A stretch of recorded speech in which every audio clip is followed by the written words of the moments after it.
El efecto luna de miel por Bruce Lipton.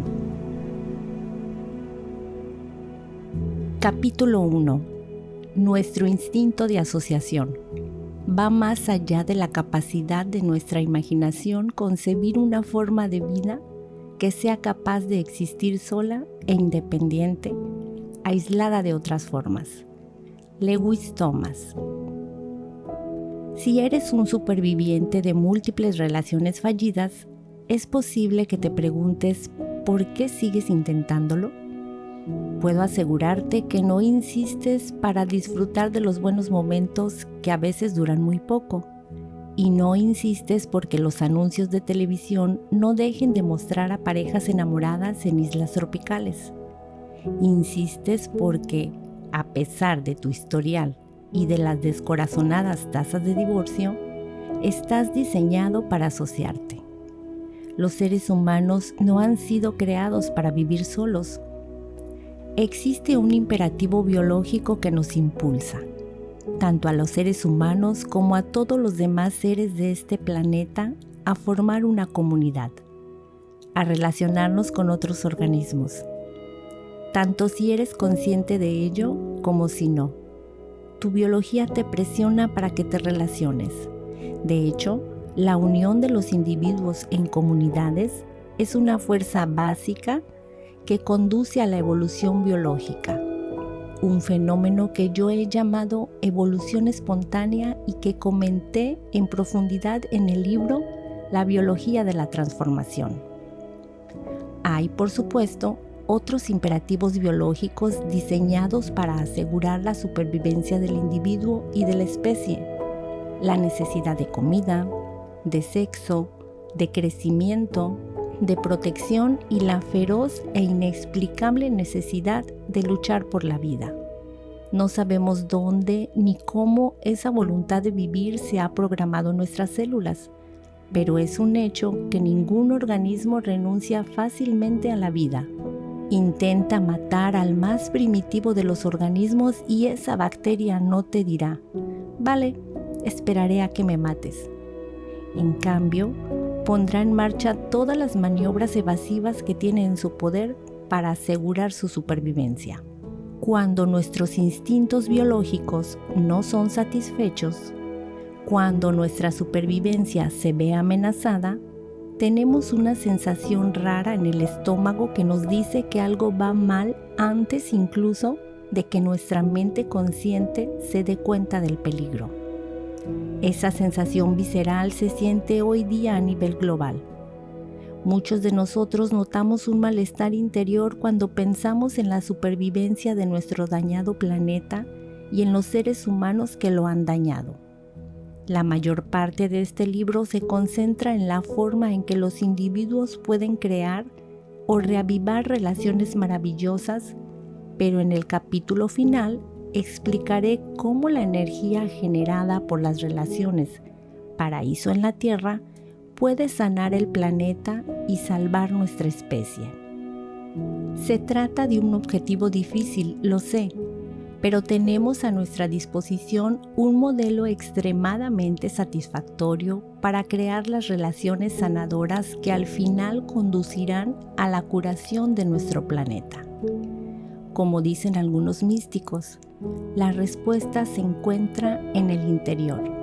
La naturaleza y el poder de las relaciones armoniosas pueden observarse en la comunidad constituida por los billones de células que forman a todos los seres humanos.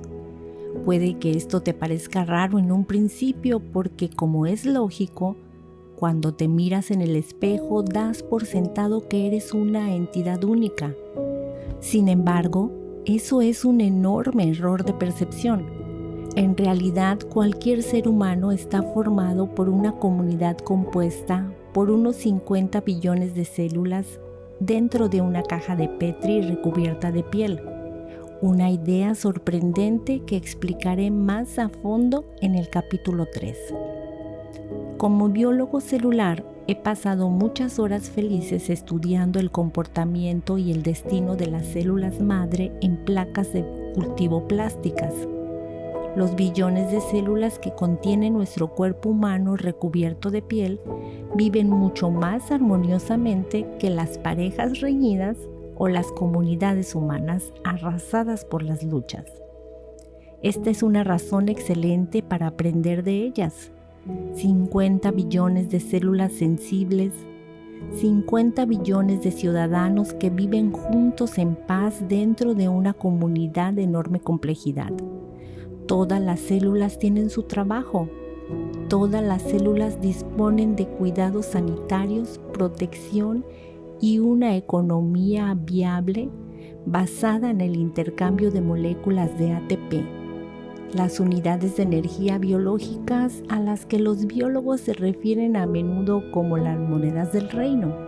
En comparación, el trabajo de la humanidad, descubrir la forma en la que un insignificante número de 7,000 millones de seres humanos puedan vivir en armonía, parece fácil.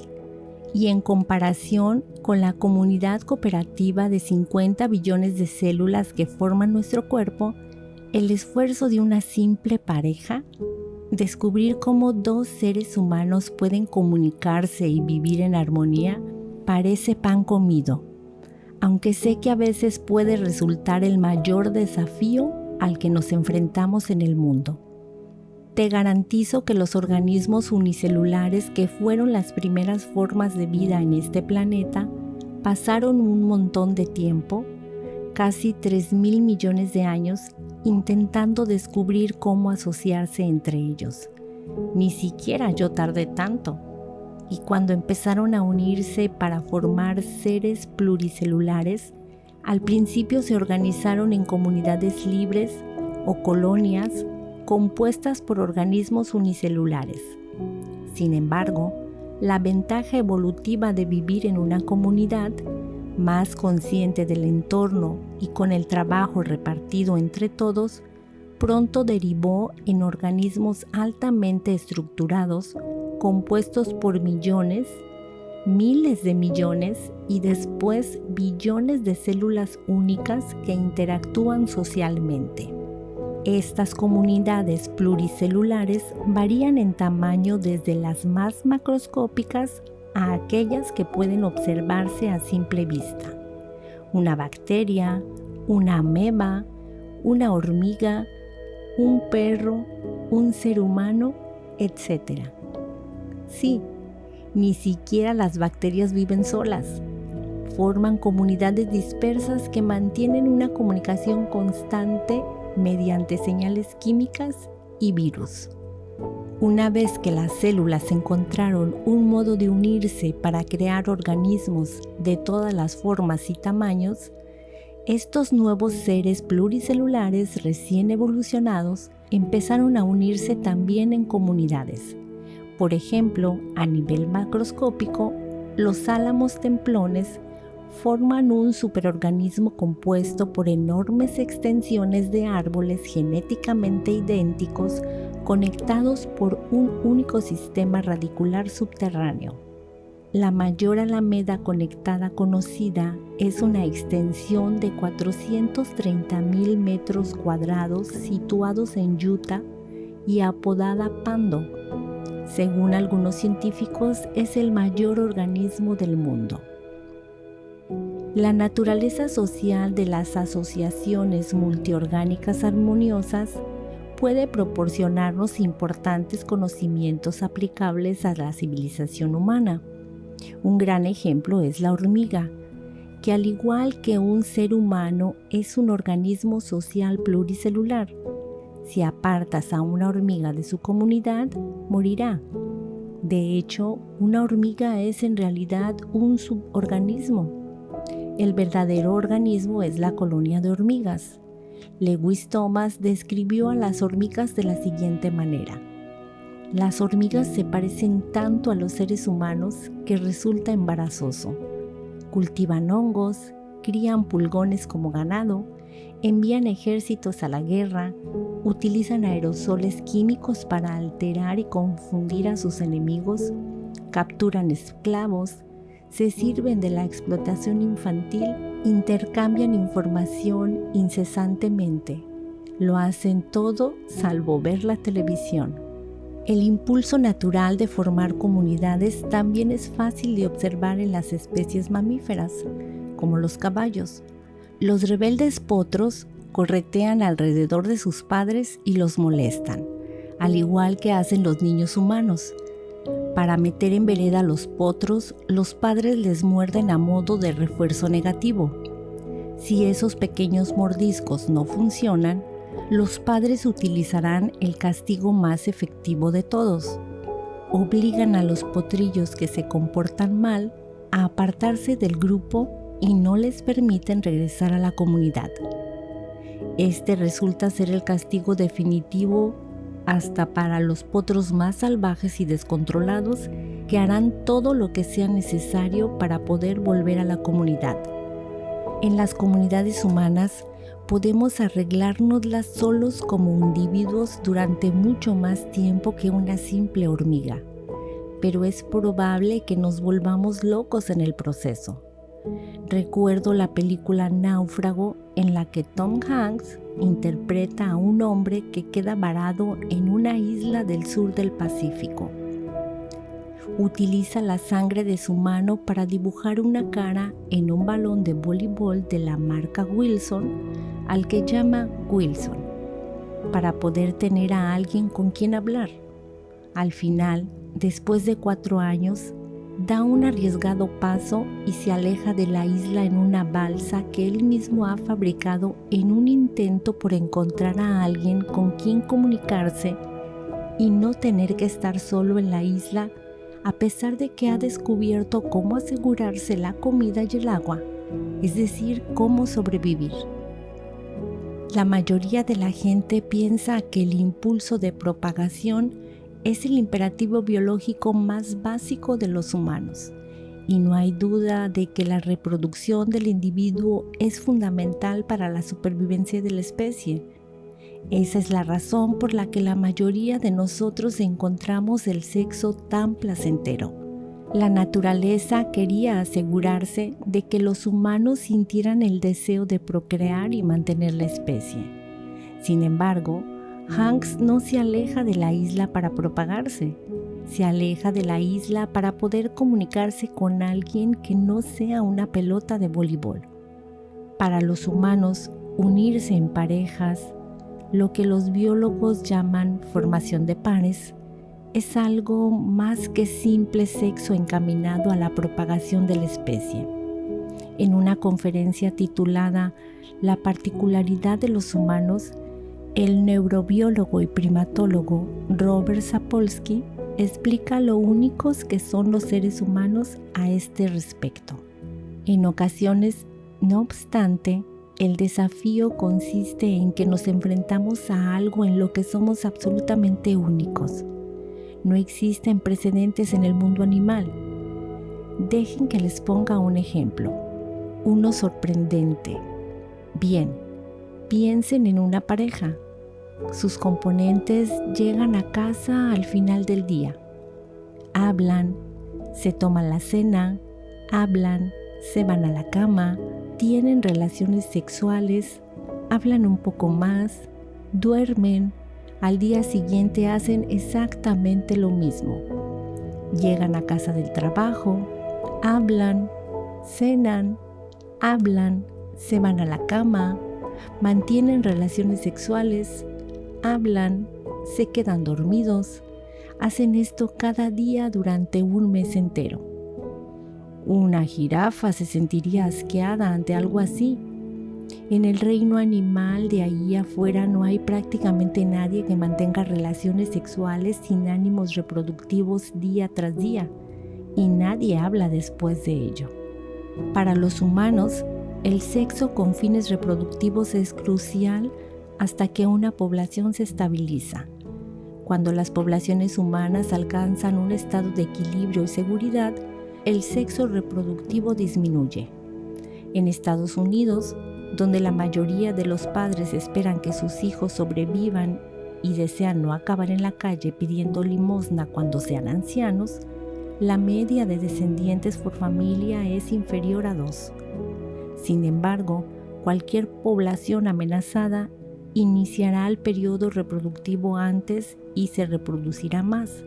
De manera inconsciente, saben que parte de sus hijos no sobrevivirán y que necesitarán más de 2 hijos para que alguno pueda ayudarlos cuando sean ancianos.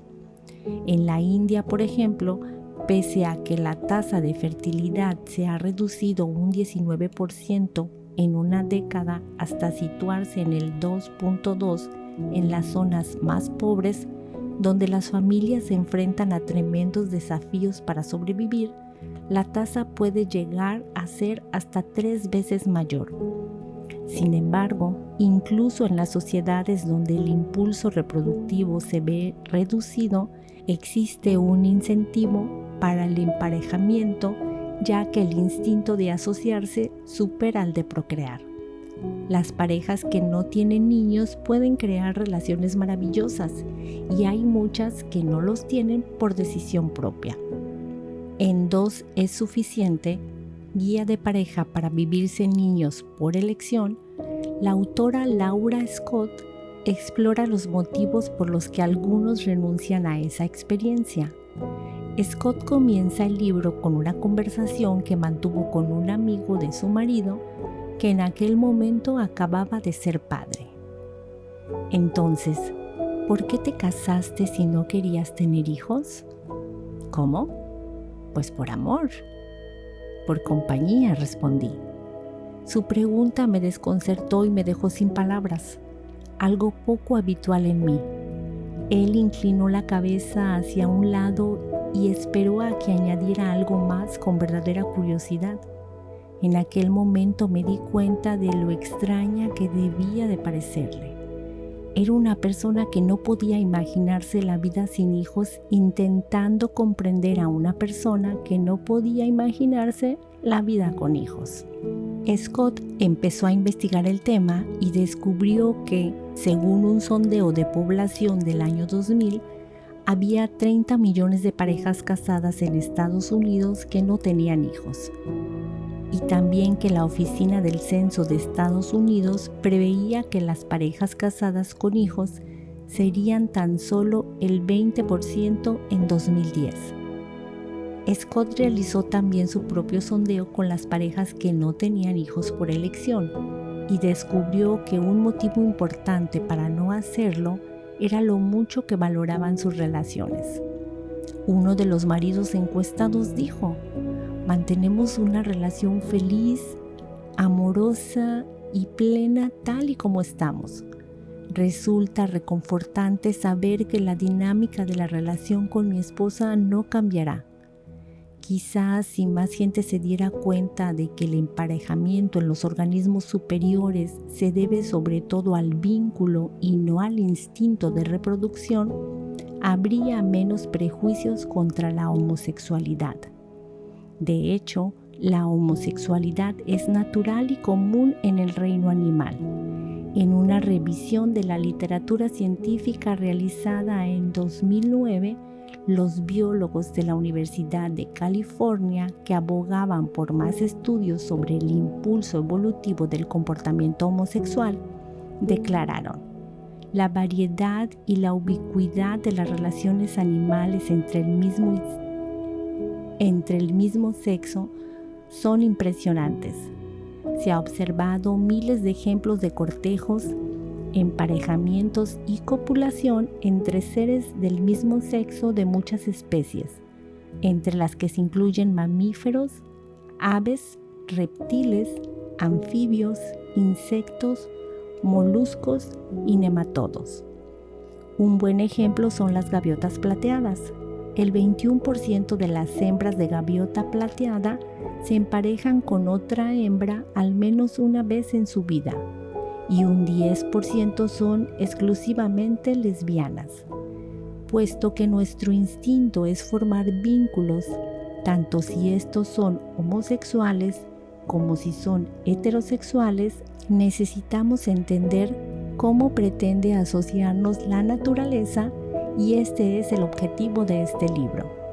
Si no aprendemos bien a emparejarnos, ¿cómo vamos a seguir el ejemplo de las células para crear comunidades cooperativas mayores?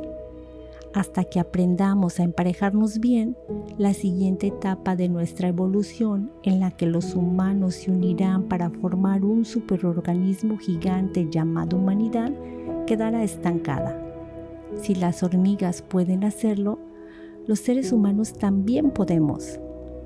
La buena noticia es que la historia de la evolución no es solo una historia sobre la supervivencia de las comunidades cooperativas, sino también una historia sobre patrones repetitivos que pueden medirse gracias a la geometría, las matemáticas que sirven para dar estructura al espacio.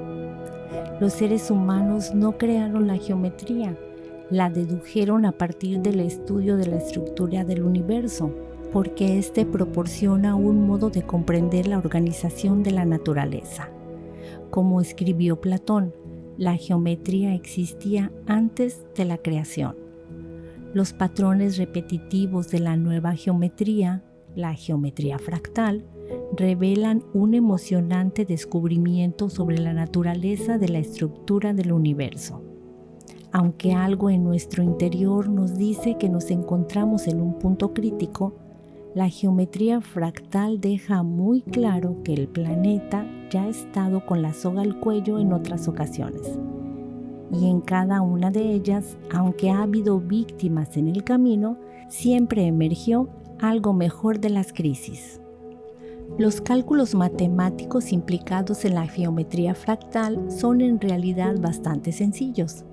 Las ecuaciones solo utilizan sumas, restas y multiplicaciones. Cuando una de esas ecuaciones se resuelve, la solución se reinsecta en la ecuación original y se resuelve de nuevo. Este patrón recurrente puede repetirse indefinidamente. Cuando las ecuaciones fractales se resuelven de manera repetida más de 1.000.000 de veces, aparecen patrones visuales geométricos. Resulta que una de las características inherentes a la geometría fractal es la creación de patrones reiterativos, patrones autosimilares, encerrados unos dentro de otros. La muñeca tradicional rusa, la matrioshka, proporciona un buen ejemplo para comprender los patrones fractales. Como símbolo de la maternidad y la fertilidad, la muñeca es en realidad un conjunto de muñecas de madera de tamaño decreciente situadas una dentro de otras.